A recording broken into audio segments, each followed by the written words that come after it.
penyampaian kajian dengan kewajiban instansi awal yang disebut baik sebelum menyampaikan posisinya agar para jemaah bahwa posisi ulama anak ulama paling tahu dari banyak yang berupaya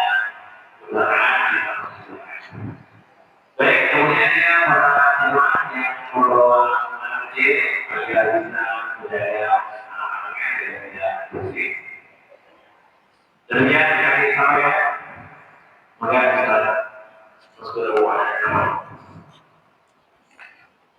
Baik, kita mulai ya.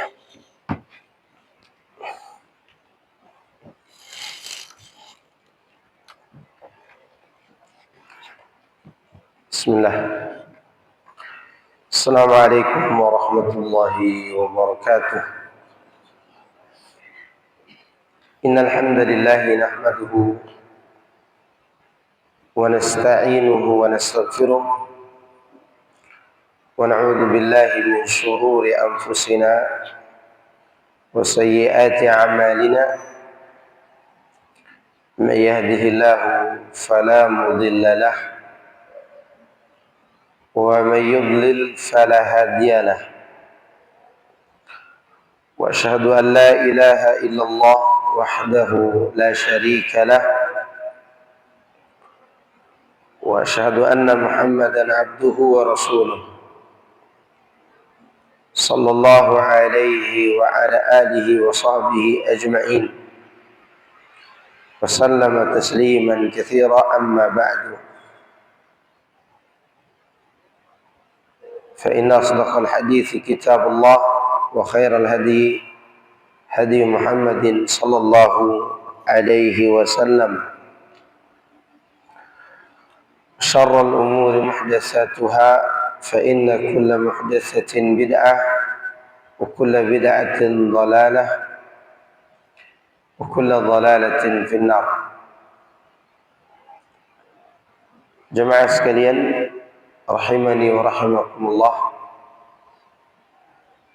Alhamdulillah kita memuji dan menyanjung Allah Subhanahu wa taala atas dua perkara. Perkara pertama, karena Allah memiliki sifat yang maha sempurna. Perkara kedua, karena Dia yang mampu memberikan nikmat yang berkecukupan kepada seluruh makhluknya. Dan kedua perkara ini tidak sanggup dimiliki oleh siapapun.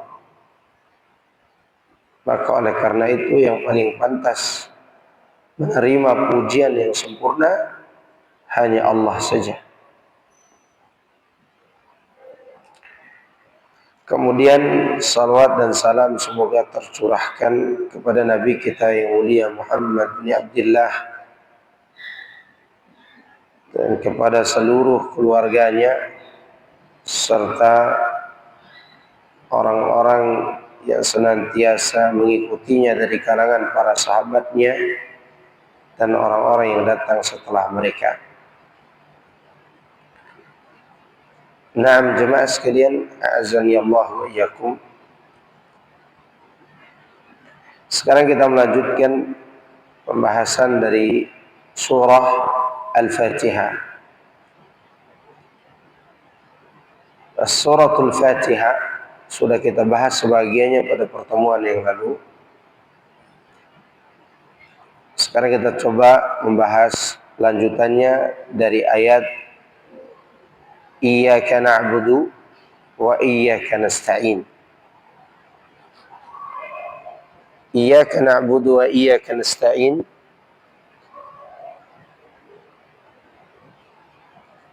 adalah sebenarnya bukan yang ini, di sana kayaknya.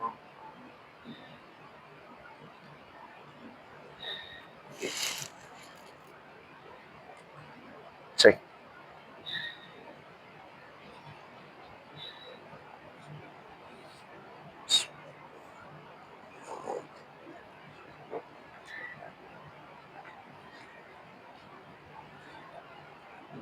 Cek.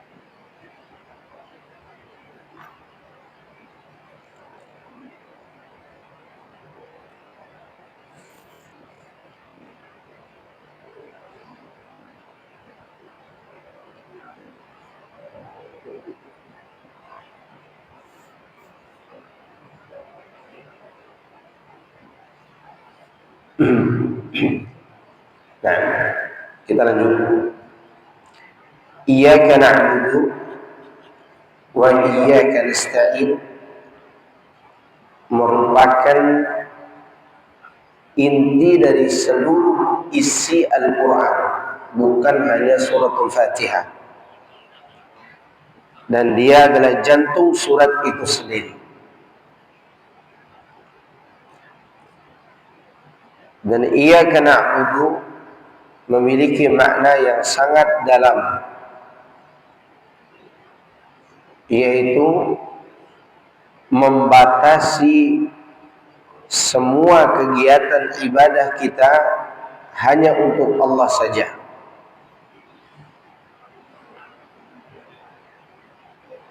Oleh karena itu orang kafir sangat tidak menyukai kalimat ini. Di zaman jahiliyah orang kafir yang pandai bahasa Arab, mereka tidak suka penggunaan kalimat iyyaka na'budu, karena ada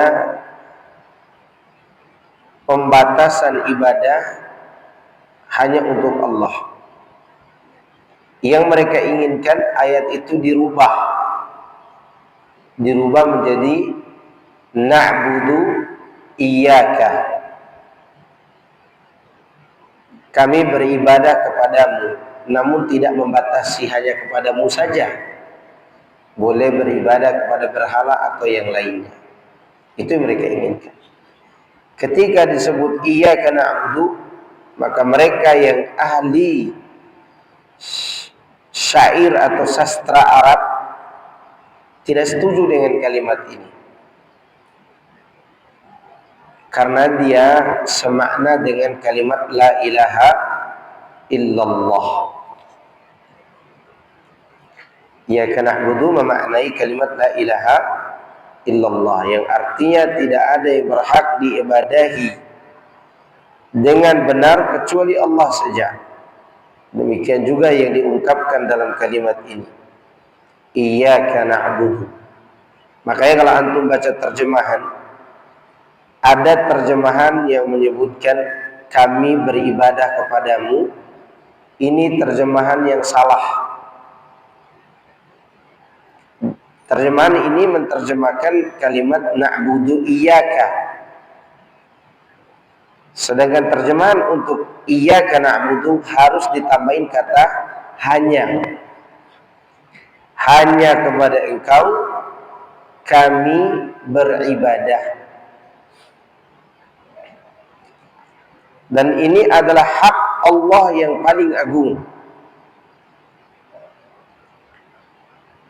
sebagaimana dikatakan oleh Rasulullah SAW kepada Mu'adz bin Jabal ketika Rasulullah SAW sedang menggonceng Mu'adz di atas keledai beliau. Rasulullah SAW bertanya, ya Mu'adz, ma haqqullahi 'alal ibadi wa ma haqqul ibadi 'ala Allah. Wahai Mu'adz, tahukah engkau apa hak Allah atas hambanya dan apa hak hamba atas Allah? Mu'adz menjawab, Allah dan Rasulnya lebih mengetahui tentang hal itu. Maka Rasulullah SAW menjelaskan, haqqullahi 'alal ibad ay ya'buduhu wa la yusyriku bihi syai'an, wa haqqul ibadi 'ala Allah alla yu'adziba man la yusyriku bihi syai'an. Hak Allah atas hambanya, yaitu mereka beribadah hanya kepada Allah saja dan tidak mempersekutukannya dengan sesuatu apapun.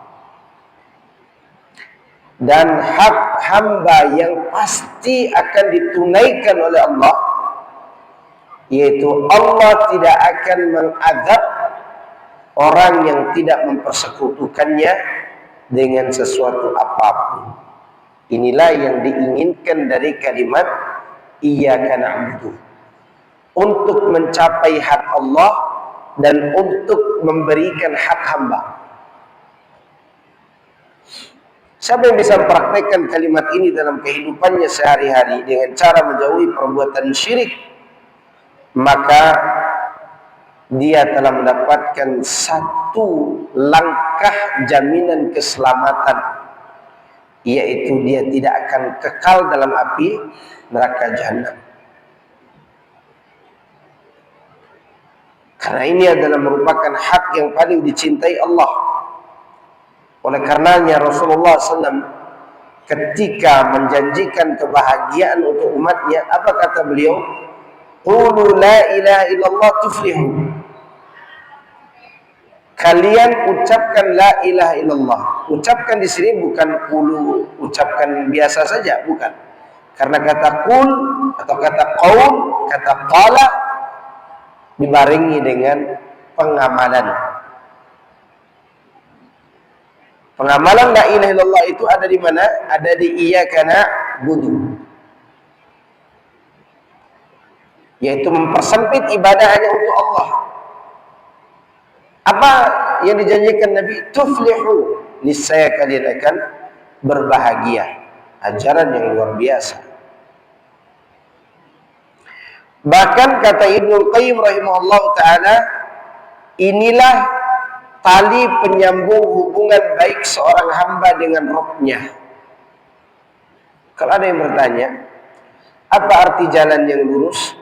Jalan yang lurus, ya, iyyaka na'budu, beribadah kepada Allah saja. Inilah jalan penyambung hubungan baik antara seorang hamba dengan Rabbul Alamin. Nanti kita juga akan memasukkannya dalam makna siratal mustaqim. Selanjutnya Allah katakan wa iyyaka nasta'in, dan hanya kepada Engkau kami memohon pertolongan. Di sini timbul pertanyaan dari benak kita. Ketika kita mentadaburi dua kalimat ini, iyyaka na'budu wa iyyaka nasta'in.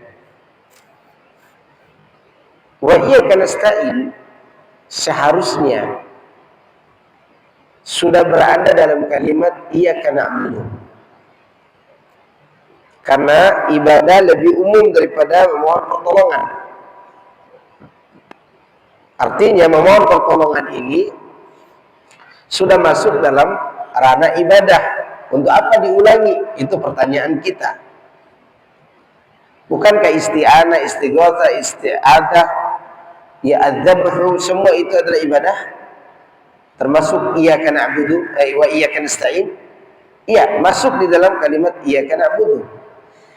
Pertanyaannya, kenapa diulangi secara khusus? Bukankah di sana juga ada yang perlu diulangi? Wa iyyaka nastaghiitsu, bisa aja. Wa iyyaka nad'u, boleh. Wa iyyaka nasta'idzu, boleh. Kenapa yang diulangi wa iyyaka nasta'in? Di sana ada nasta'idzu, ada nastaghiitsu, ada nad'u, ya, ada nasta'idzu. Ya. Jawabannya bahwa ibadah yang tulus, ibadah yang murni, ibadah yang diterima oleh Allah tidak sanggup kita lakukan tanpa pertolongan Allah. Tidak sanggup. Banyak orang beribadah, banyak, mungkin termasuk kita.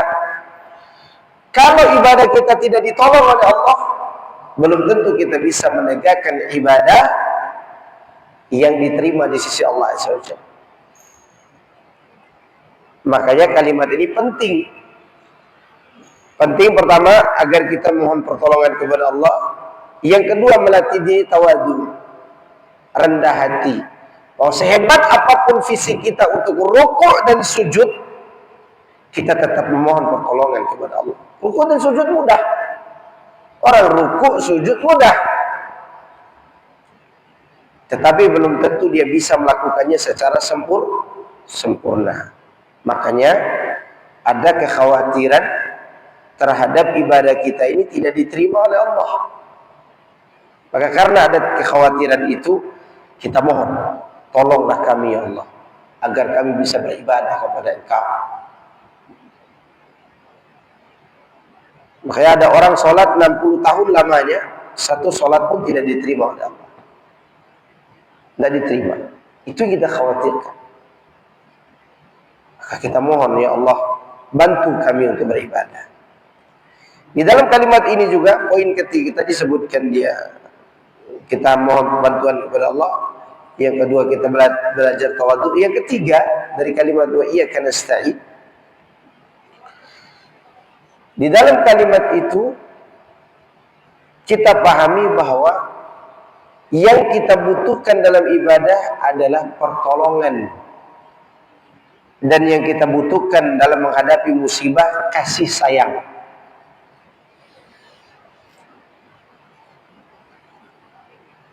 Saya ulangi, mati lagi. Ya, cek.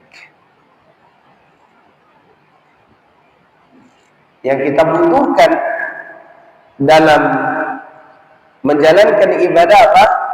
Pertolongan. Sedangkan yang paling kita butuhkan dalam menghadapi ujian, kasih sayang Allah. Maka orang yang bisa memperhatikan dua perkara ini, dia akan terus beribadah di saat dia langgeng. Sehingga ketika dia dapat ujian, dia tinggal memetik kasih sayang Allah di saat itu berupa pahala, ketenangan jiwa, ketentraman hati, ridho dengan takdir Allah. Karena dia selalu mendapat pertolongan dari Allah ketika dia beribadah. Baik. Selanjutnya Allah katakan, ihdina as-siratal mustaqim. Kalau digabung, ihdinas siratal mustaqim. Di sini kita meminta hidayah. Sebelum saya bahas satu persatu dari kalimat ihdina dan siratal mustaqim, kita bahas dulu susunan kalimat, penggunaan kata hidayah. Antum coba cermati ya. Ihdinas siratal al-mustaqimah. Oke, mustaqim mensifati siratal. Kita membahas antara kalimat ihdina dan siratal. Kalimat hidayah, kan ihdina tadi minta apa? Hidayah, petunjuk. Kalimat hidayah, jika setelah kalimat itu tidak ada huruf yang membatasi antara ihdina tadi dengan kalimat siratal, maka yang kita minta di situ dua jenis hidayah. Dua jenis hidayah.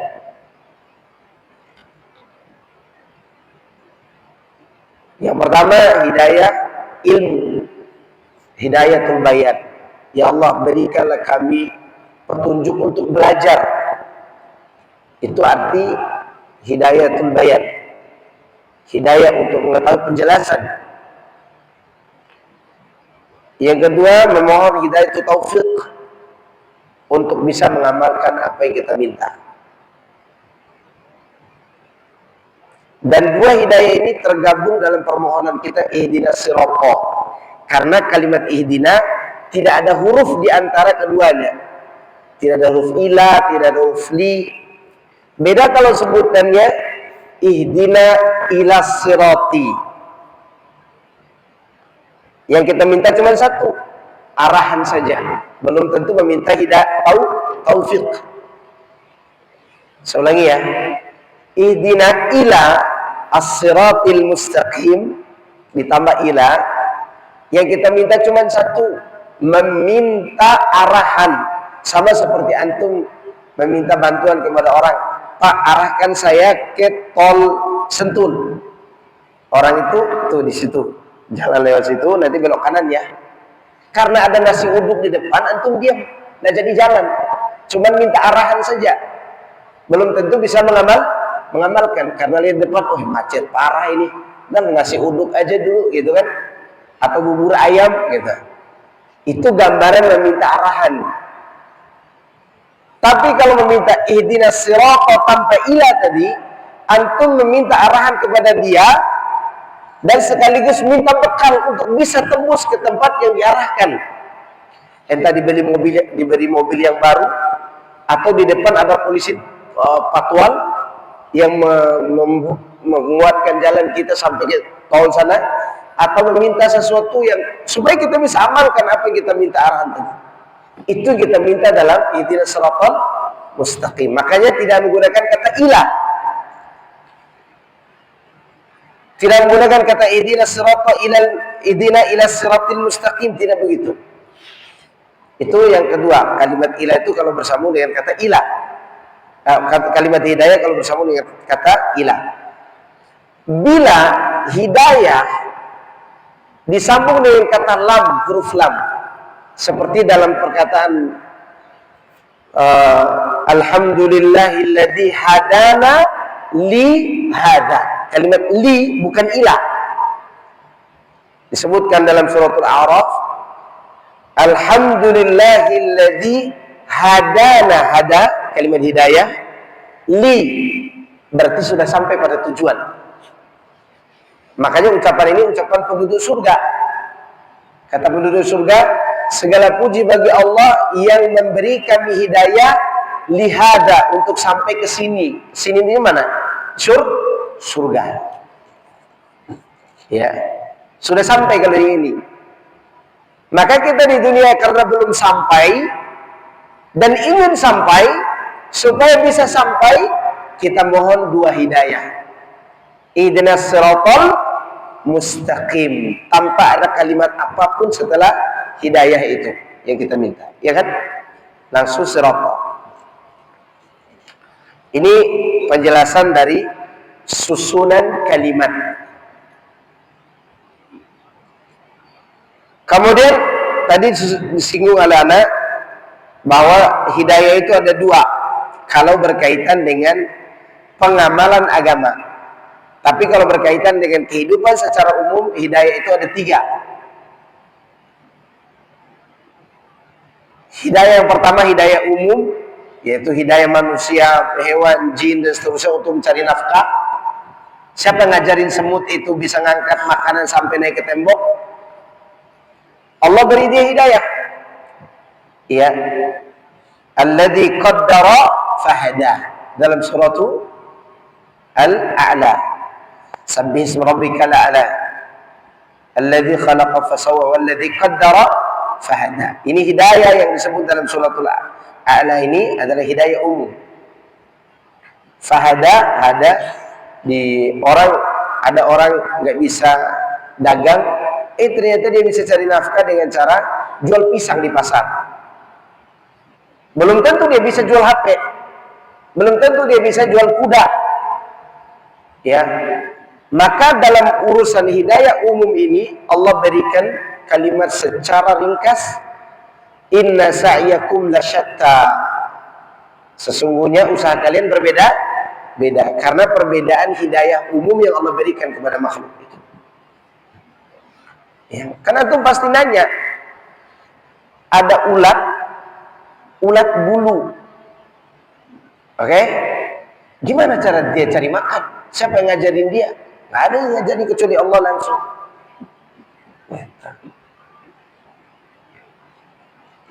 Maka hidayah ini umum bagi semua makhluk.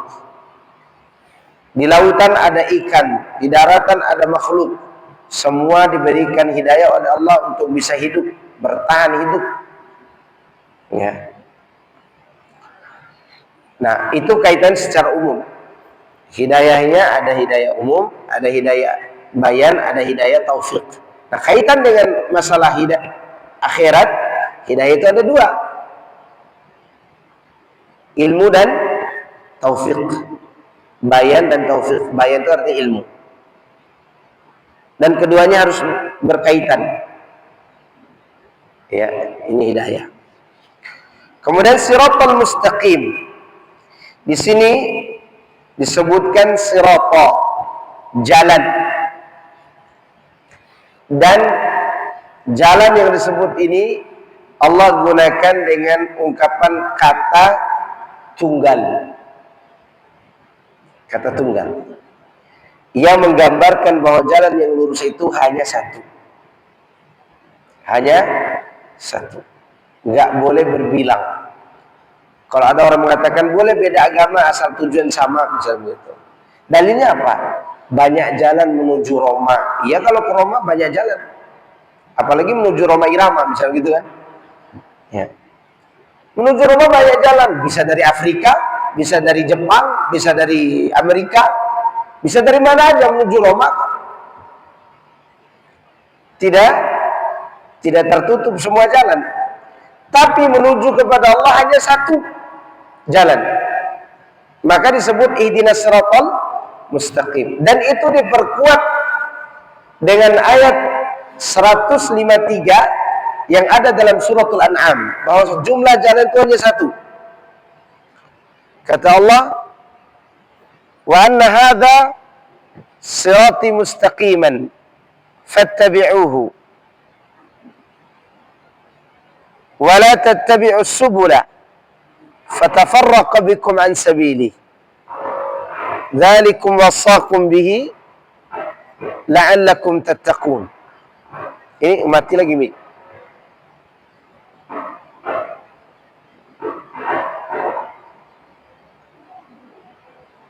Cek.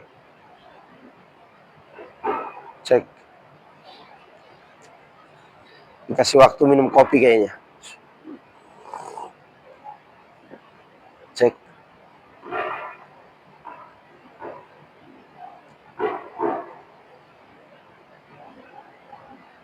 Cek.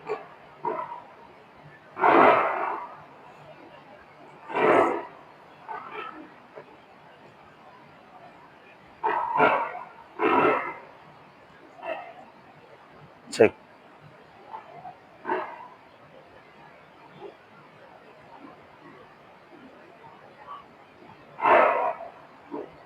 Cek.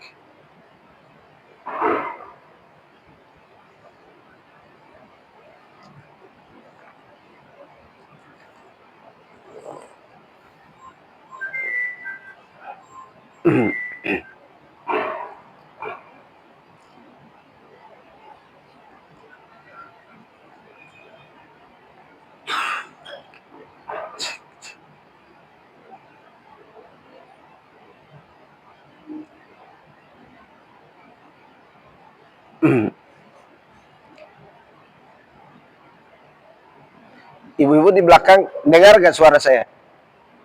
Gak kedengaran ya?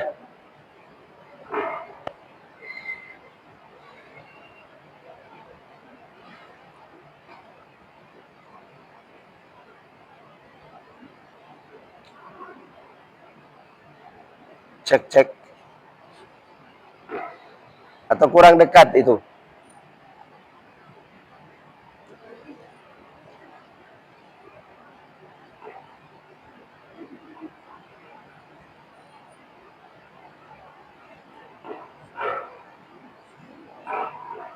Cek.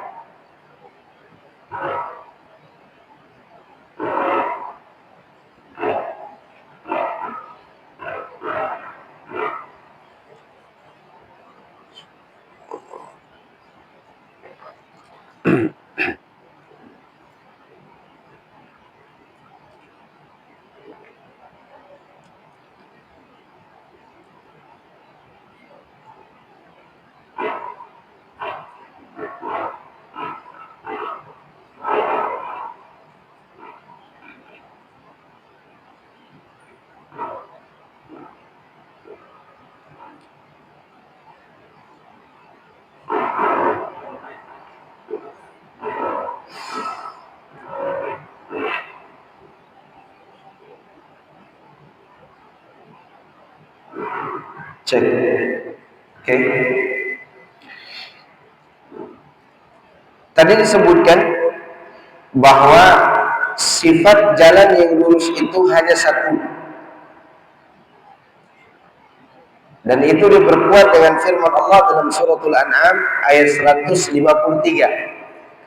Wa anna hadha sirati mustaqiman fattabi'uhu wa la tattabi'us subula fatafarraqa bikum an sabilihi dzalikum wassaqum bihi la'allakum tattaqun. Dan sesungguhnya inilah jalanku yang lurus, maka ikutilah dia. Jangan kalian mengikuti jalan-jalan selainnya, sehingga jalan-jalan itu mencerai-beraikan kamu dari jalan Allah yang lurus. Demikian Allah berwasiat kepada kalian agar kalian bertakwa kepada Allah. Berdasarkan ayat itu, para ulama kita mengatakan bahwa jalan menuju kepada Allah hanya satu, enggak berbilang, hanya satu. Terlebih lagi di dalam ayat itu Allah perkuat wala tattibus subul, jangan ikuti jalan-jalan yang lain. Dari segi bahasa Arab, kalimat subul menunjukkan jalan kesesatan itu lebih dari 10. Lebih dari 10 jalan kesesatan. Dan itu menunjukkan bahwa jalan-jalan yang lain ini pasti ada polesan agama di dalamnya. Digambarkan bahwa itu adalah jalan yang lurus.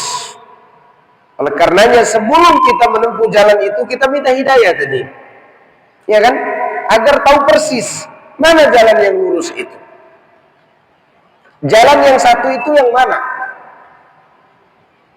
Maka disebutkan oleh Allah bahwa jalan yang lurus itu hanyalah jalan tauhid. Kalau ada yang bertanya, jalan yang lurus itu bentuknya bagaimana dan apa penjelasannya? Jawabannya, jalan yang lurus itu tauhid. Quran, sunnah, Islam, tentang Muhammad, tentang para sahabat, itu jalan yang lurus. Kalau disebutkan, diringkas dari semua penafsiran itu, yaitu tujuannya agar kita mentauhidkan Allah. Coba lihat surat Yasin, dan itu sangat jelas sekali dalam menjelaskan makna jalan yang lurus. Adapun kalimat setelah siratal ladzina an'amta 'alaihim itu tidak menjelaskan jalan yang lurus. Itu menjelaskan orang yang menempuh jalan yang lurus. Kalau mau mengetahui penjelasan jalan yang lurus, lihat surat Yasin. Kalau salah di ayat 60-an. Allah katakan, alam a'had ilaikum ya bani Adam alla ta'budu syaitan innahu lakum aduwwun mubin wa an i'buduni hadza siratun mustaqim.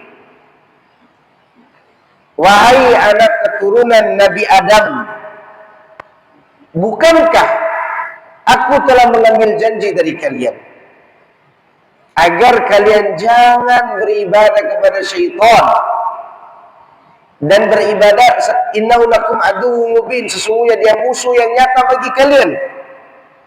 Wa na'buduni, dan beribadahlah hanya kepadaku, hadza siratun mustaqim. Inilah jalan yang lurus. Kurang jelas apa lagi tentang jalan yang lurus? Maka keliru sebagian orang, sibuk mendakwahkan ini, mendakwahkan itu, mengajak orang kepada jalan yang lurus, tapi lupa menjelaskan tentang tauhid. Lihat bagaimana Allah jelaskan secara gamblang. Hadza siratun mustaqim. Ayat berapa itu? 60, 61. Ya. Lihat, tidak ada lagi keraguan bagi kita. Maka antum jangan heran ada ustadz seumur hidupnya dia berdakwah tauhid. Karena itu yang dia minta setiap hari, ihdinas siratal mustaqim. Seumur hidupnya dia sibuk menjelaskan itu. Karena begitu cara kita mengajak orang kepada jalan yang lurus. Nabi Isa sejak dia dilahirkan oleh ibunya, ketika orang-orang menuduh ibunya, wahai Maryam, kau mendatangkan anak kecil karena ini adalah perbuatan dosa besar. Kami tidak pernah mengenal ibu dan ayahmu sebagai orang buruk. Ibumu bukan pelacur, ayahmu bukan seorang yang buruk. Seakan-akan mereka menuduh Maryam berzina karena melahirkan anak tanpa ayah. Kemudian Maryam berkata, diisyaratkan, nanya nih anak kecil, nanya orang ini. Mereka mengatakan, gimana mungkin kami bisa berbicara dengan anak kecil yang masih dalam pangkuan ibunya? Di antara ucapan Nabi Isa setelah beliau mengatakan, qala inni Abdullah atani al-kitaba wa ja'alani nabiyya. Dia mengatakan, aku ini hamba Allah. Dia berikan kepadaku kitab dan dia jadikan aku sebagai nabi. Sampai pada ayat yang berbunyi, wa inna Allaha rabbi wa rabbukum fa'buduh hadza siratul mustaqim. Nanti lihat surat Maryam, di cerita Maryam, karena antum akan membaca cerita di surat Maryam itu cerita Zakaria dan Yahya alaihi wassalam, kemudian baru cerita Maryam di lembaran kedua di cerita Maryam itu. Nabi Isa mengatakan di waktu dia masih kecil saja dia mengatakan, wa inna Allaha rabbi wa rabbukum fa'buduh hadza siratun mustaqim. Sesungguhnya Rabbku dan Rabb kalian adalah Allah. Sesungguhnya Allah itu Rabb aku dan Rabb kalian. Beribadalah hanya kepadanya. Ini jalan yang lurus. Maka ketika antum datang ke kajian tauhid, kajian Al-Quran dan Sunnah, kajian yang mengajarkan kita untuk mengikuti Rasulullah SAW, berarti kita sedang berusaha menempuh jalan yang lurus. Makanya jalan yang bengkok itu canggung kalau membahas tauhid, canggung membahas Al-Quran dan Sunnah. Bahkan mereka tidak berani menyampaikan beberapa ayat Al-Quran ketika mereka mengkaji sesuatu, karena akan ketahuan kebengkokan jalannya. Contoh ayat yang tidak suka disampaikan oleh ahlul bidah, ahlul syirik, al-yawma akmaltu lakum dinakum. Ini jarang kita dengar. Ayat apa lagi yang jarang kita dengar dari kajian orang-orang yang bengkok jalannya? Ayat qul in kuntum tuhibbunallah fattabi'uni. Ayat apa lagi? Sambungan dari surat Al-Ahzab yang sering dibaca waktu acara Maulid Nabi. Apa itu? Laqad kana lakum fi Rasulillahi uswatun hasanah. Ada sambungannya. Liman kana yarjullaha wal yawmal akhir. Tidak berani dikaji oleh orang-orang ini karena akan bertentangan dengan apa yang mereka jalani. Maka kalau tahu pengajian jalan yang lurus, ada orang yang mengkaji tauhid, mengkaji tentang Allah, mengkaji tentang kebaikan-kebaikan yang diajarkan Al-Quran dan Sunnah, terutama berkaitan dengan ibadah kepada Allah Subhanahu wa ta'ala. Ini jalan yang lurus. Tapi ingat, jalan yang lurus itu kaitannya dengan mustaqim. Tidak sekedar lurus, tapi ada kalimat mustaqim. Diambil dari kata istiqomah. Artinya kita harus konsisten di dalam menjalankan jalan ini. Nggak boleh kita tinggalkan. Pertanyaannya, bukankah ada orang mengaji futur, meninggalkan pengajian? Kenapa bisa terjadi demikian? Karena ketika dia menjalankan jalan yang lurus, tidak melewati tahap-tahap yang pernah kita jelaskan pada pertemuan yang lalu. Belajar tentang Allah, belajar tentang tauhid, belajar tentang sunnah, belajar usul agama. Sekarang kan orang belajar agama instan. Yang lain ribut dengan Islamiyah, mau belajar tentang keluarga, tauhid tidak dianukan. Yang lagi ribut dengan istrinya suami cari kajian-kajian untuk di-share ke suaminya. hanya itu kajiannya, bagaimana dia bisa kokoh? Ada yang lagi masalah dengan tetangganya, belajar tentang tetangga aja, nggak pernah belajar tauhid. Selesai urusannya dengan tetangga, selesai dia mengaji. Dan pengajian ilmu sudah tidak lagi dia rasakan nikmatnya. Sehingga apa yang diinginkannya? Dia ingin mengaji sesuai dengan nafsunya. Maka terlupakanlah pembahasan itu. Ketika terlupakan, digoyang sedikit, udah goyang lagi. Ya, goyang lagi. Tidak kuat dalam beragama. Semua orang ingin belajar instan. Ini pengaruh dari makan mie instan kayaknya. Pengaruh dari makan yang instan. Kepengen agama itu seperti yang ada di otak pikirannya itu. Seperti yang ada di perasaan dia saja agama ini. Coba dia belajar tahap demi tahap. Pelan-pelan. Maka oleh karena itu, jalan yang lurus istiqomah tadi, buah daripada belajar dari dasar tadi. Baru kita mencapai permintaan kita, berikan kami jalan yang membuat kami istiqomah menuju kepadamu. Yang kita butuhkan dalam agama ini, prinsip. Yang prinsip ini akan membuat agama kita berkualitas. Baru setelah itu kita melakukan perbanyak ibadah. Kualitas, kuantitas, baru istiqomah. Kualitasnya dulu. Yang sudah berkualitas ini terus diamalkan, diperbanyak. Zikir kita berkualitas, maka diperbanyak zikir itu. Doa kita berkualitas, diperbanyak doa itu. Salat kita berkualitas, diperbanyak sujud kita. Maksudnya ibadah-ibadah sesuai dengan sunnah. Ini poin kedua. Baru setelah itu kita butuh istiqomah. Sehingga Nabi mengatakan innamal a'malu bil khawatim. Karena sungguhnya amal itu diperhatikan dan diperhitungkan tergantung akhirnya. Maka orang yang istiqomah biasanya akhir hidupnya Allah berikan akhir yang baik. Lihat sebuah contoh. Abu Zur'ah Ar-Razi rahimahullah, seorang ahli hadis terkemuka di zaman. Hafalannya begitu kuat. Begitu sakratul maut, murid-muridnya ingin mentalkinkan baginya la ilaha illallah. Namun murid-muridnya justru datang belajar dari gurunya. Pura-pura mereka lupa dengan sanad hadis, maka akhiru kalamihi la ilaha illallah. Ini guru karena kebiasaan mengajar tauhid, murid-muridnya ingin mentalkinkan kalimat itu, malu karena gurunya kuat hafalannya. Akhirnya mereka pura-pura mengotak-atik sanad hadis itu.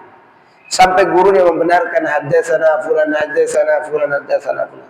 Sampai dia menyampaikan Rasulullah SAW bersabda, "Man kana akhir kalamihi la ilaha illallah dakhala al-jannah." Selesai dia sampaikan itu, dia meninggal dunia. Itu istiqomah. Itu kita minta ihdinas siratal mustaqim. Bertauhid kepada Allah sampai mati, itu yang kita inginkan. Lalu apa yang kita dapatkan kalau kita istiqomah? Disebutkan dalam surat Az-Zumar, di dalam surat Fussilat. Lihat ayat 30-an. Allah katakan, "Innal ladzina qalu rabbuna Allah tsumma istaqamu tatanazzalu 'alaihimul malaikatu alla takhafu wa la tahzanu wa abshiru bil jannati allati kuntum tu'adun. Nahnu awliya'ukum fil hayatid dunya wa fil akhirah. Walakum fiha ma tashtahi anfusukum walakum fiha ma tad'un. Nuzulan min ghafurir rahim."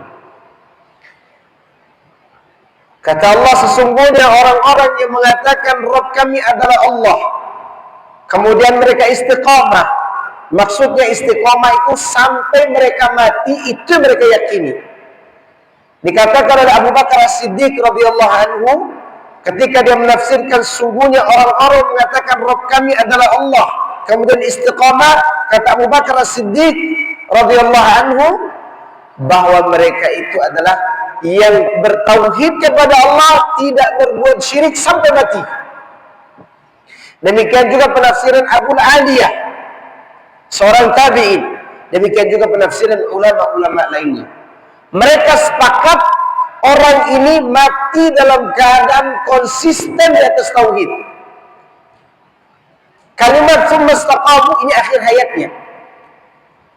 Summa istaqamu ini akhir hayatnya. Mana yang menunjukkan bahwa ini akhir hayat? Yaitu kalimat setelahnya. Tatanazzalu alaihimul malaikatu. Malaikat datang menyambut keluarnya ruh tersebut. Malaikat yang datang ini Nabi menjelaskan, Nabi menafsirkan, yaitu bidul wujuh ka'anna wujuhahumus syams. Wajah mereka itu putih seperti cahaya matahari. Ma'hum kafanun min akfanil jannah. Mereka membawa kafan dari surga. Wa hanutun min hanutiha, dan membawa serbuk-serbuk wangi dari surga juga. Untuk apa kain kafan ini? Untuk membungkus ruh orang yang istiqomah tadi. Tidak sekedar datang, mereka justru memberi kabar gembira kepada orang yang sakratul maut tadi. Maka setelah dapat kabar gembira ini, orang-orang beriman rindu ingin segera mati. Sebelum sakratul maut tidak ada orang yang mati. Tapi begitu lewat sakratul maut, ada malaikat turun, mereka justru ingin segera dicabut ruhnya. Lihat kondisi sakratul maut, semua orang gelisah, mukmin maupun kafir. Melewati sakratul maut, ketika datang malaikat membawa rahmat, orang mukmin mengharap segera mati. Maka para malaikat tadi mengatakan, abshiru bil jannati allati kuntum tu'adun. Bergembiralah kamu dengan surga yang dijanjikan kepadamu. Tiba datang malaikat pencabut nyawa, dicabut ruhnya, keluar ruh itu seperti keluarnya air dari sisa yang ada di dalam cerek. Keluar tetesannya itu seperti itu keluar ruh seorang mukmin yang gembira akan kematian. Kenapa dia gembira? Karena dia istiqomah. Istiqomah di atas tauhid. Begitu malaikat memberi kabar gembira demikian, digembirakan dengan surga. Malaikat mengatakan, kami kawanmu di dunia dan di akhirat yang akan menemani engkau. Bagi kalian di dalam surga itu, apa yang diinginkan nafsu. Ini bedanya keinginan dunia dan keinginan di surga. Di dunia keinginan kita dibatasi oleh perut dan syahwat. Oke? Antum ingin makan makanan enak disajikan satu lantai ini, antum ingin makan semuanya, tapi begitu antum makan dibatasi oleh kenyang. Oke? Antum ingin berhubungan dengan istri antum, antum pulang safar, istri kebetulan menyambut kita pakai handuk, misalnya begitu, nyambut pakai handuk. Antum ingin tidur dengan dia, udah selesai tidur, udah selesai syahwatnya. Oke? Sebatas itu dunia. Selesai dengan syahwat. Di akhirat tidak diukur dengan syahwat, tidak diukur dengan perut, tapi diukur dengan keinginan, maka tidak pernah kenyang. Kalau dunia, keinginan kita dibatasi oleh kekenyangan. Di akhirat, kekenyangan tidak membatasi keinginan. Maka para malaikat mengatakan, bagi kalian di surga terserah apa yang kalian inginkan. Oke? Sebagai balasan dari Allah yang Maha Pengampun lagi Maha Penyayang. Bagaimana supaya mencapai keistiqomahan ini sehingga kita bisa mendapatkan keutamaan tadi? Siapa yang kita tiru? Siapa yang kita contohi? Maka lanjutan ayatnya, siratal ladzina an'amta alaihim. Ayat ini menjelaskan orang yang kita teladani, bukan menjelaskan tentang jalan yang lurus. Kan kita kalau belajar agama, di sebuah sekolah, kita bisa melakukan sesuatu dari guru olahraga kita kalau guru olahraga kita mencontohkan, ya nggak?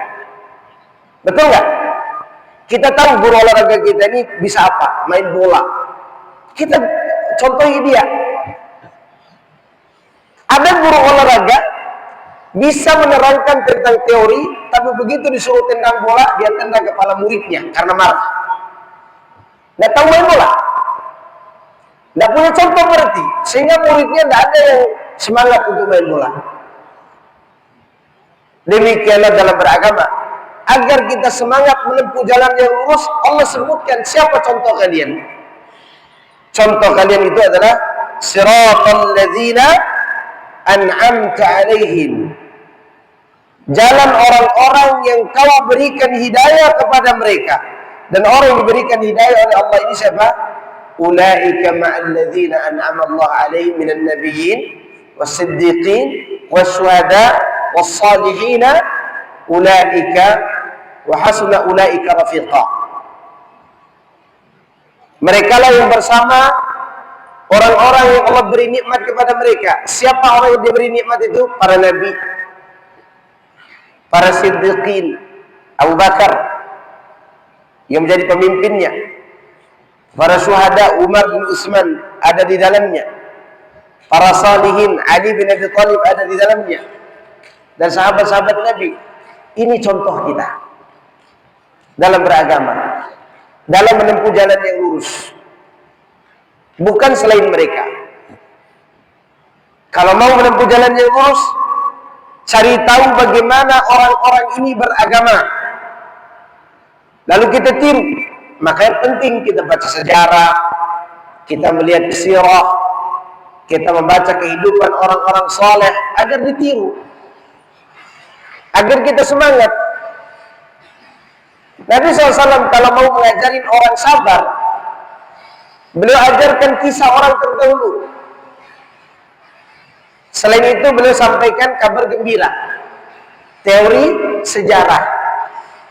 Contoh, Nabi ingin menyemangati sahabat yang mulia bernama Khabbab ibn al-Arat. Khabbab ini miskin, budak, pandai besi. Khabbab suatu hari dia penasaran dengan kegiatan ada orang-orang ngaji di atas sofa. Di bukit sofa dulu ada rumah namanya rumah Al-Arqam bin Abil Arqam. Di situ Nabi membuat kajian-kajian secara rahasia. Khabbab ini, Khabbab ibn al-Arat, dia ngintip kegiatan di dalam rumah itu. Ngintip gitu. Apa yang dilakukan Muhammad dengan orang-orang ini?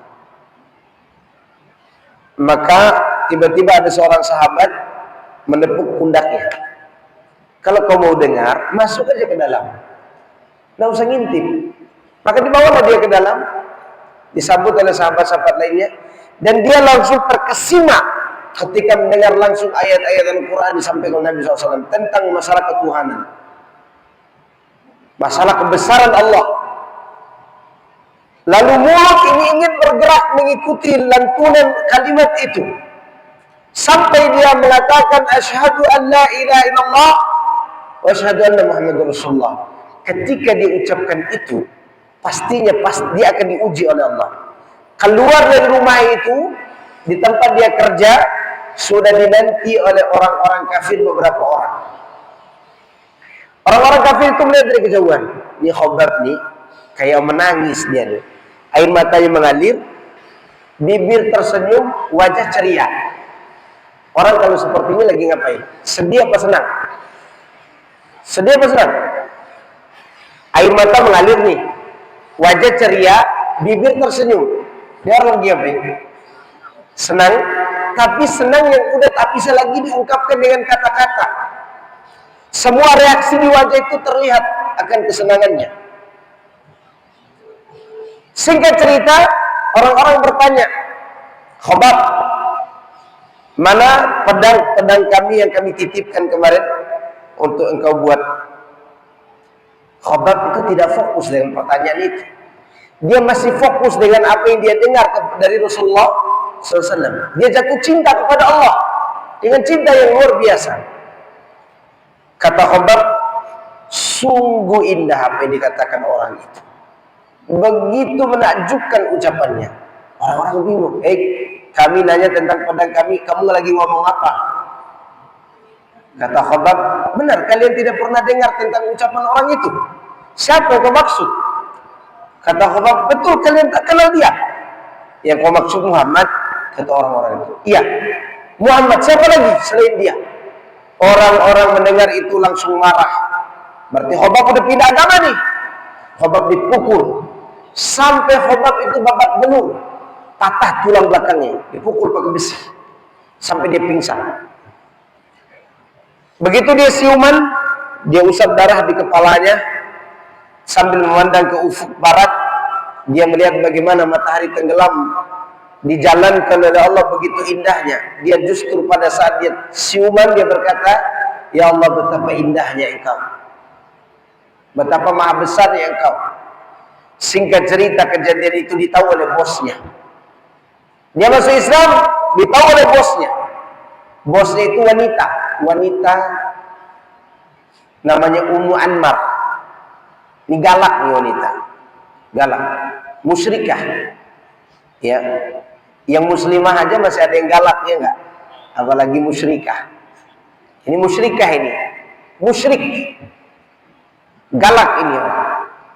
Dia suruh al-Ghazalnya untuk nangkap seorang bos, nangkap Khabbab. Khabbab karena dia tidak mau meninggalkan agamanya, itu rantai yang dari besi yang besar dipanaskan sampai berwarna merah dan dililitkan di tubuhnya Khabbab, tangan, kaki, tubuh semua. Diletakkan di siang hari, di matahari yang panas, dan dibiarkan begitu saja dan ditinggalkan.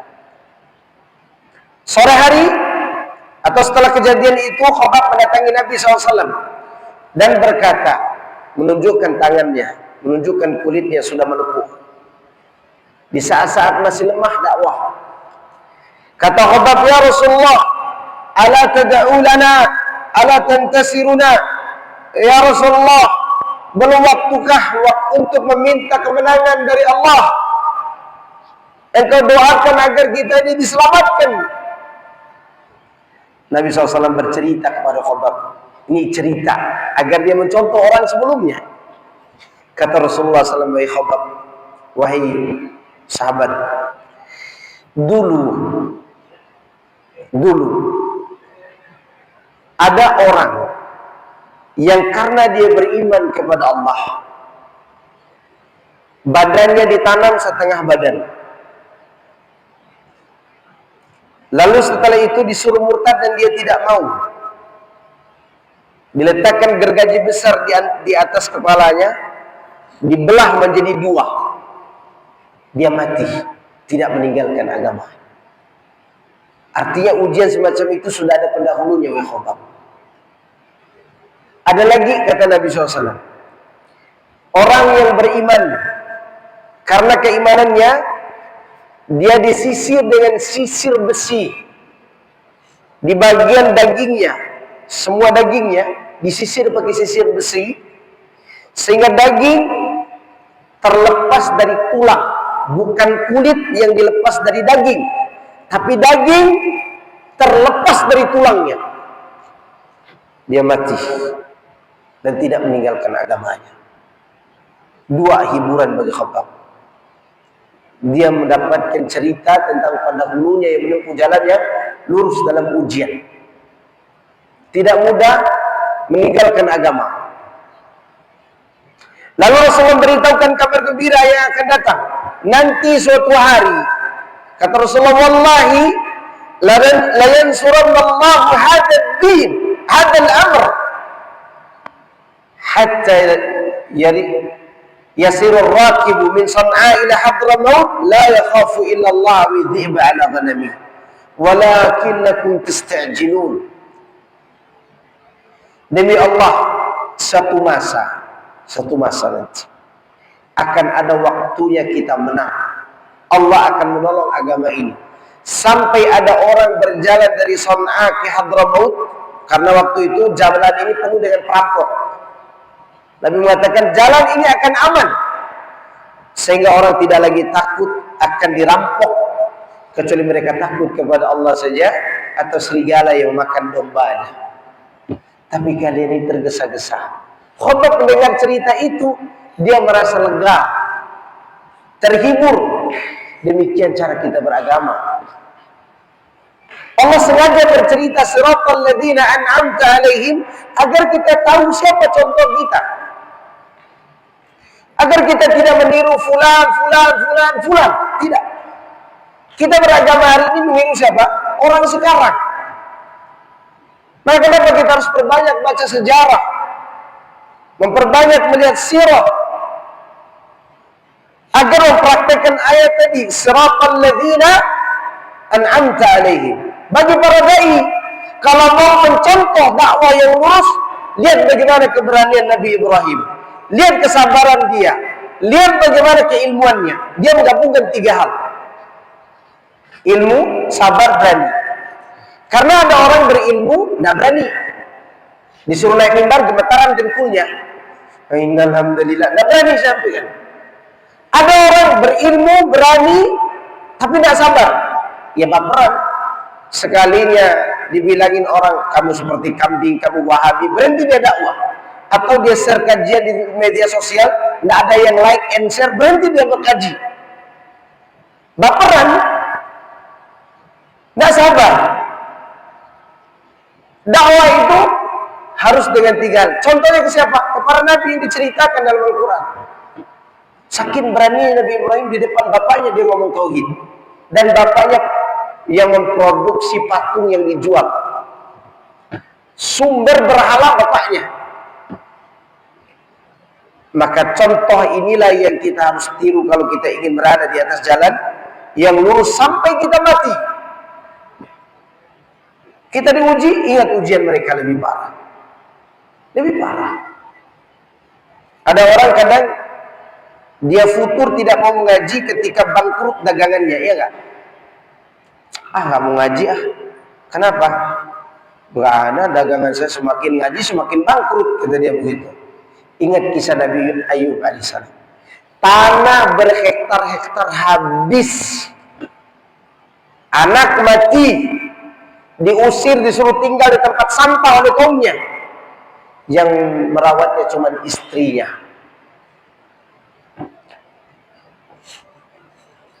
Yang merawatnya hanya istrinya saja. Maka Nabi Ayub tetap bersabar. Dan contoh bagi wanita yang suaminya lagi sakit, istri Nabi Ayub. Ini ada sebagian wanita sakit, suaminya langsung ke PA. Ya enggak? Cobalah Anda bersabar sebentar. Mana perjuangan suami itu? Kenapa istri-istri kita zaman sekarang ini sudah mulai aneh-aneh ngajinya? Karena selalu ngikut parenting orang-orang kafir. Maunya beragama itu seperti drama Korea yang dia nonton sampai jam 12 malam, 13 malam. Contoh, istri Nabi Ayub. Kalau Anda mau menempuh jalan yang lurus, istri Nabi Ayub itu ketika suaminya diusir, tidak punya makanan, dia berusaha bekerja pelan-pelan, jadi tukang cuci. Jadi tukang cuci pakaian. Ketika ditahu oleh orang bahwa ini istri Nabi Ayub, tidak ada lagi yang mau memakainya. Lalu dia melakukan sebuah kesalahan. Kesalahan ini tidak terpuji, tidak boleh dicontoh. Tapi dicontoh adalah pengorbanannya. Apa yang dilakukan oleh istri Nabi Ayub ketika dia tidak bisa lagi mencuci? Karena orang-orang udah pada tahu ini istri Nabi Ayub nih. Kalau kita pakai dia bisa ketular penyakit suaminya jika kita lewat dia. Apa dilakukannya? Dulu rambut panjang dan rambut istri Nabi Ayub itu bagus. Dulu itu harga rambut orang dijual, dipotong, dijual. Ini berharga. Dia potong rambutnya yang indah itu, dia jual. Dan ada yang beli. Setiap kali dapat harga dia pakai beli roti untuk suaminya. Ayub pun curiga. Karena udah tidak kerja masih bawa makanan pula. Dari mana kau dapat uangnya? Awalnya dia ingin berbohong. Oh, ini bagian dari, ini hasil kerja saya. Ayub tidak percaya. Pasti kau melakukan sesuatu yang lain. Lalu istrinya buka kerudungnya, ternyata udah habis rambutnya dijual. Nabi Ayub tidak setuju dengan itu. Karena Nabi Ayub tidak mau istrinya menjual rambutnya. Sebagai seorang suami dia cemburu. Maka saat itulah dia berdoa kepada Allah, "Anni masaniyad-dur wa anta arhamur rahimin." Karena pengorbanan istrinya sudah sampai pada puncaknya. Dia berdoa kepada Allah, "Ya Rabb, aku sedang ditimpa penyakit. Engkau arhamur rahimin." Istrinya pergi karena sempat dimarahi Nabi Ayub karena perbuatannya tadi. Tiba-tiba Allah datangkan air, Allah suruh dia hentakkan kakinya. Nabi Ayub mandi di situ, minum di situ, pulang istrinya, dia tidak lihat lagi orang sakit. Yang dia lihat seorang laki-laki tampan rupawan yang berdiri. Karena tampan laki-laki ini, istri Nabi Ayub tidak berani melihat. Tidak berani melihat. Tapi dilihat-lihat gitu. Kayaknya Ayub deh ini. Begitu ditanya, "Wahai Tuan, lihat suami saya yang tergeletak tidur di sini tadi." Kemudian Nabi Ayub mengatakan, "Ana Ayub, aku Ayub, sembuh." Kalau antum baca sejarah seperti ini, mau dalam urusan agama, berbicara tentang ilmu agama, ilmu keluarga, insya Allah hidup itu aman. Yang menjadikan kita tidak aman adalah kita baca sejarah sinetron kucu-kucu hotahe. Ya, itu yang membuat kita tidak bahagia. Padahal mereka itu gelisah itu. Yang membuat film itu gelisah, tidak punya contoh kita. Jangan kata dalam urusan tauhid, dalam urusan rumah tangga saja kita banyak mengambil contoh dari selain agama kita. Wallahi kalau antum baca sejarah para nabi, tidak selesai di dalam Al-Quran. Hati semakin bertambah iman. Demikian juga sejarah yang Rasulullah ajarkan kepada kita. Makanya Allah akhiri surat Al-Fatihah ini dengan memberitahukan, mau contoh dalam beragama, siratal ladzina an'amta alaihim. Itu para nabi, para siddiqin, para syuhada, salihin. Mereka contoh kita. Lalu diakhiri dengan ghairil maghdubi alaihim, bukan orang-orang kaum murkai. Siapa dia? Yahudi. Mereka tahu kebenaran tapi mereka tidak mau mengikutinya. Kalau orang salah dalam berbuat wajar, tapi ini tahu kebenaran, tidak mau mengikuti. Yahudi. Dan para sebagian orang-orang tokoh agama, mau kiai, mau habib, tahu kebenaran tapi mereka tidak mau mengikuti. Tahu, saya yakin tahu. Karena doa masuk WC aja mereka tahu, apalagi mengenai tentang apa? Kebenaran sunnah.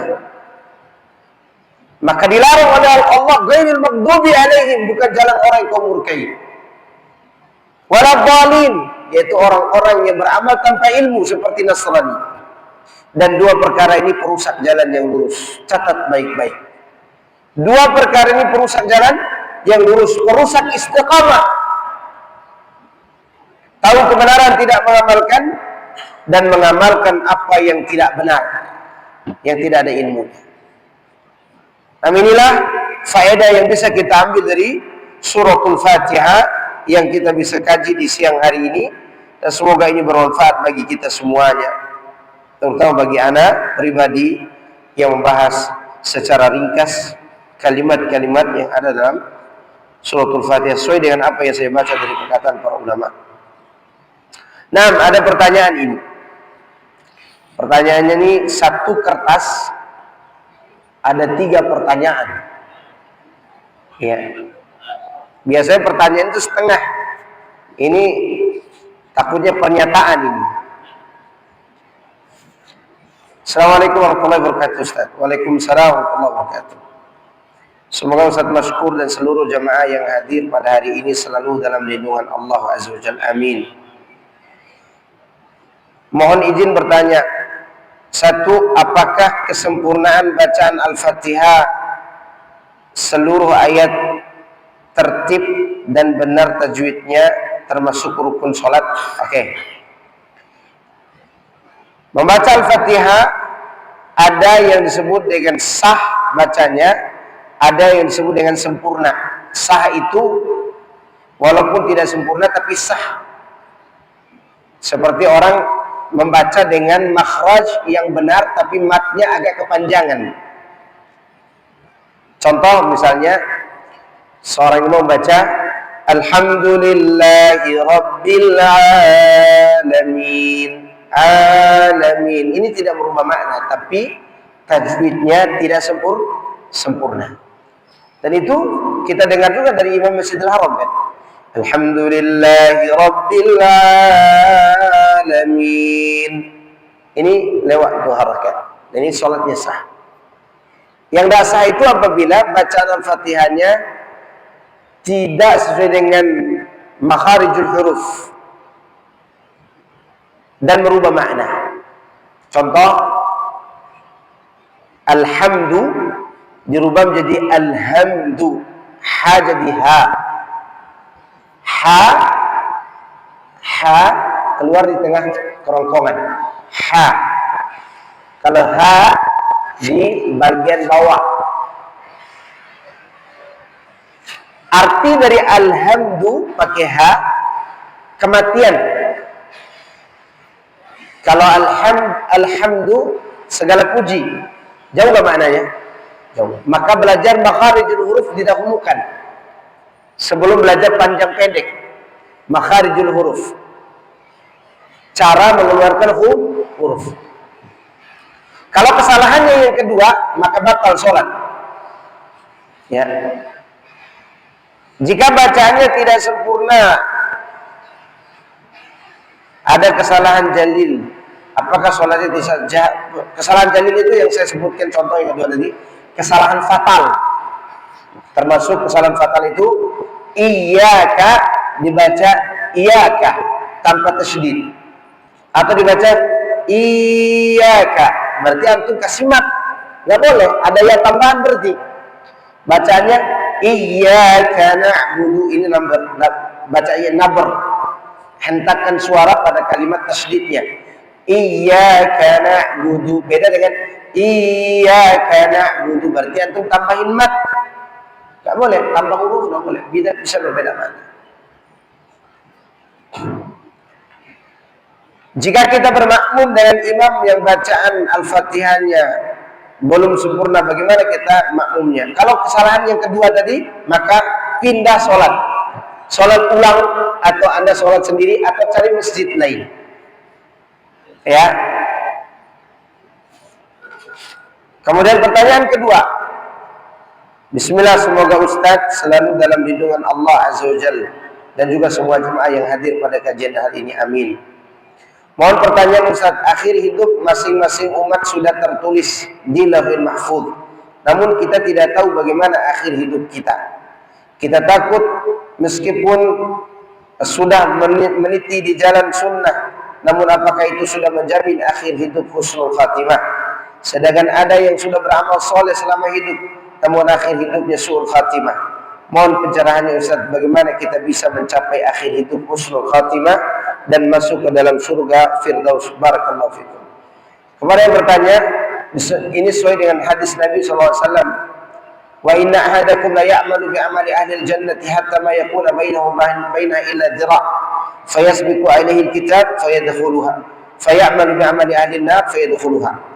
Sungguhnya salah seorang di antara kamu melakukan amalan-amalan penduduk surga sampai tidak ada jarak antara dia dengan surga kecuali tinggal sehasta. Namun catatannya mendahului dia sehingga dia melakukan amalan penduduk neraka sehingga dia masuk neraka. Waliyadzubillah. Oke.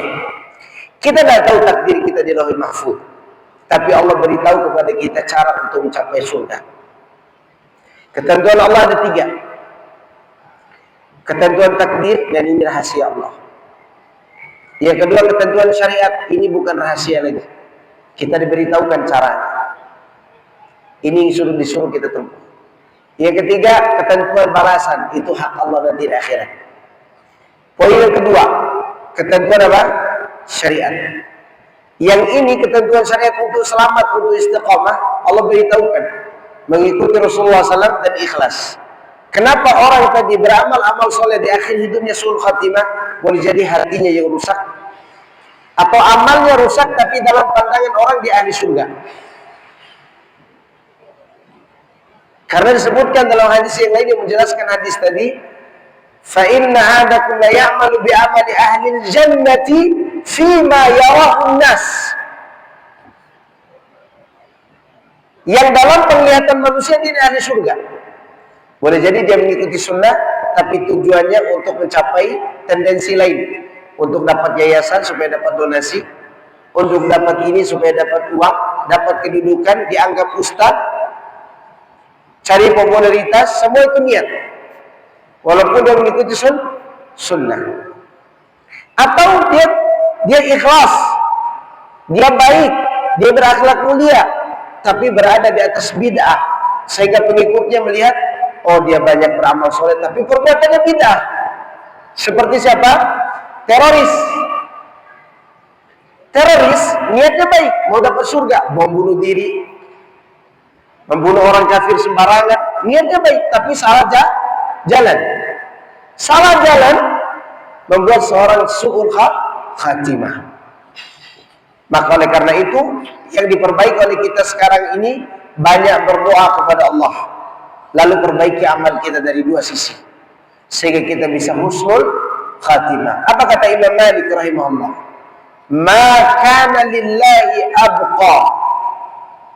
Apa yang dikerjakan karena Allah, dia yang istiqomah sampai mati. Itu yang paling penting. Jaga hati kita. Mengenai takdir, biarkan Allah yang merahasiakan. Karena kalau kita dirahasiakan oleh Allah, kita tidak ada yang bahagia. Tidak ada yang bahagia.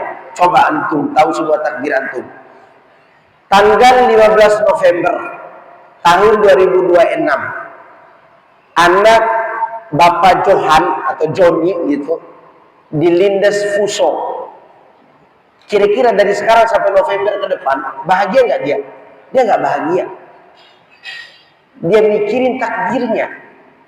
Maka yang Allah suruh kepada kita, pikirkan cara yang Allah beritahukan sekarang. Dan cara itu ada dua tadi, ikhlas dan mutaba'ah dalam mengikuti sunnah. Jangan banyak tendensi, jangan banyak niat, jangan banyak keinginan. Fokus pada tujuan kita, fokus pada apa yang kita inginkan. Ya, itu bertemu dengan Allah Subhanahu wa ta'ala. Dan saya kira cukup. Ada yang bertanya? Iya, silakan.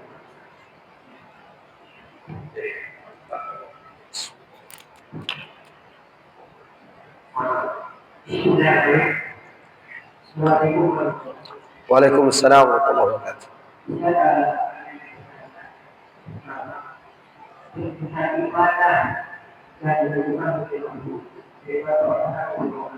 Tidak jelas soalnya.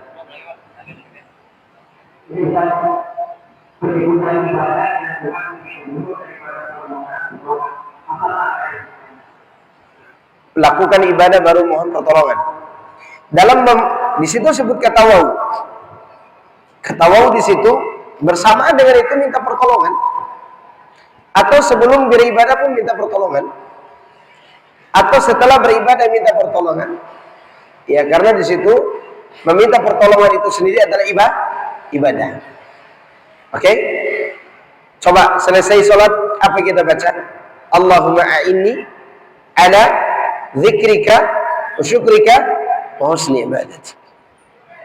Ya, kapan saja diomongkan, minta tolong kepada Allah.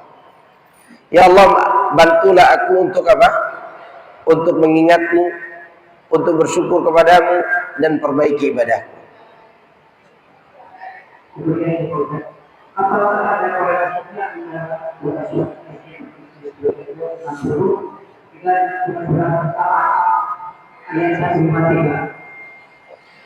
Surat ada kaitannya. Surat Yasin ayat 60-61, surat Al-An'am ayat 153. Kalau antum mau tahu korelasinya, lihat dari ayat 151 sampai 153. Pasti antum temukan di situ. Mau tahu korelasi antara surat Yasin ayat 60-61 dengan surat Al-An'am ayat 153, antum baca mulai dari 151 sampai 153. Apakah kudunya bisa diharapkan dan disimulasikan dengan berlaku apakah ada semua wajib? Apakah kudunya bisa Oke. yang berlaku? Apakah tidak wajib? Oke, kunut nazilah disebutkan oleh Syekh Muhammad bin Shalih Al-Utsaimin rahimahullah taala, dan ini beliau jelaskan dalam kitab tauhid. Syarah kitab tauhid, Syekh Utsaimin menyebutkan kunut nazilah dilakukan di setiap sholat 5 waktu jika ada jikanya musibah itu datang dari tangan manusia, artinya peperangan musuh yang memerangi kita, memerangi kaum muslimin di sebagian daerah, maka kunutnya kunut nazilah, musibahnya dari tangan manusia. Kalau musibah datang langsung dari Allah seperti banjir, tsunami, gempa bumi, meletus gunung, itu tidak disyariatkan kunut nazilah. Jelas? Ini jawaban saya ambil dari perkataan Syekh Muhammad bin Shalih Al-Utsaimin rahimahullah ketika menjelaskan tentang kunut atau kunut nazilah. Jelas? Saya kira jelas ya. Suara anda jelas nggak di sini? Oke. Tapi kenapa suara antum nggak jelas ke anda ya? Iya. Silakan. Ya, silakan.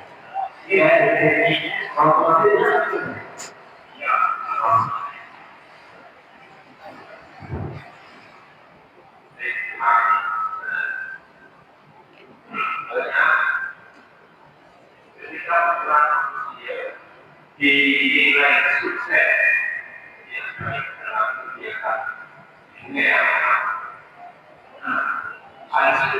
apakah seorang sukses seperti apa? Ada dua pembelian setelah ada yang kecelakaan dari Allah, tapi ada yang Baik, barakallah. Jazakallah khairan. Segala sesuatu yang berkaitan dengan sikap kehendak manusia dalam mencapai sesuatu yang diinginkan, lalu dia sukses mencapainya, maka pada saat itu dia tidak boleh menyandarkan murni kepada usahanya, karena dia tidak mungkin berusaha seperti itu kalau Allah tidak tentukan takdir buat dia, dan itu ujian buat dia. Karena seorang sehebat apapun dia mencapai suatu tujuan, pastinya di sana ada campur kehendak Allah. Allah takdirkan. Maka seorang muslim itu ketika dia mendapatkan sesuatu, dia selalu bersyukur kepada Allah yang telah memberikannya karunia tersebut. Beda dengan orang kafir. Orang kafir mengukur kesuksesannya dengan mengatakan usaha tidak mengkhianati hasil. Ini ucapan mirip dengan Qarun. Qarun mengatakan apa? Innama utitu ala ilmin indi. Aku mendapatkan ini semua karena kecerdasanku, karena usahaku. Ini kita tidak boleh lakukan. Semua sudah ditakdirkan Allah, tetapi Allah ingin lihat kepada kita, apakah kita akan melakukan cara yang Allah inginkan atau tidak untuk mencapai takdir tadi. Gitu. Setelah kita melaksanakan cara itu, tentunya Allah yang membantunya, maka pada saat itu kita bersyukur kepada Allah, bukan ujub dengan diri sendiri, bukan ujub dengan usaha. Kemudian mengenai sukses. Sukses itu di dunia terbatas, hanya mencapai tujuan saja yang bersifat sementara. Adapun sukses yang sebenarnya yang kita usahakan sekarang adalah sukses mencapai surga Allah Azza wa Jalla. Itu sukses. Maka oleh karena itu Allah memberikan standar, wa may yuti'illaha wa rasulahu faqad faza fawzan 'azima. Siapa yang mentaati Allah dan Rasulnya, dia pasti mendapatkan kesuksesan yang agung. Ketaatan ini usaha dari kita. Usaha dari kita. Namun meskipun kita berusaha dengan keras, kalau Allah tidak membantu kita, tidak mungkin kita dapat hidayah. Ya, bukankah semua orang bisa datang ke tempat ini? Bisa datang ke sini. Bukankah semua orang punya akal, pikiran, punya mata, punya telinga untuk baca? Tapi mereka sekali lagi tidak punya niat yang baik sehingga Allah tidak bantu. Maka ketika kita mencapai itu, apa dikatakan penduduk surga? Apakah mereka mengatakan kami telah berusaha supaya kami dapat surga? Enggak. Mereka katakan wa qalu alhamdulillahilladzi hadana li hada. Mereka memuji siapa? Allah yang telah memberi mereka hidayah. Padahal mereka sendiri juga mencari hidayah. Tapi mereka sadar bahwa pencarian itu hanyalah ujian, adapun yang memberikan setelah diuji tersebut adalah Allah. Jelas? Jelas. Kalau usaha semata yang buat kita dapat hidayah karena dekat dengan hidayah, maka Abu Thalib paling pantas dapat hidayah. Oke? Cukup ya? Ibu-ibu, ada yang mau nanya lagi?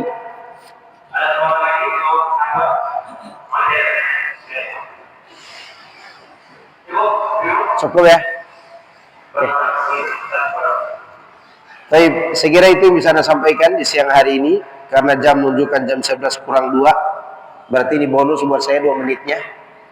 Subhanakallahumma wa bihamdika asyhadu an la ilaha illa anta astaghfiruka wa atubu ilaik. Assalamualaikum warahmatullahi wabarakatuh.